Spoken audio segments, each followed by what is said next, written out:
Why is it that it seems so hard to unite the body of Christ, the church? We should be naturally uniting because we have the same spirit, the same cross, the same baptism, the same faith. However, it seems to be difficult. And may I submit to you that the reason that is so hard to unite the body of Christ is basically sin in the church. But in 2 Corinthians 7:1 says, since we have these promises, dear friends, let us purify ourselves from everything that contaminates body and spirit, perfecting holiness out of reverence for God. If you have holiness, you do not have envy. If you have holiness, you are not jealous. If you have holiness, you find it easy to forgive your brothers, even your enemies.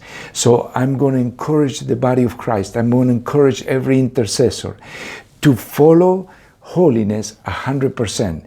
If we do this, it will be easy to unite the body of Christ.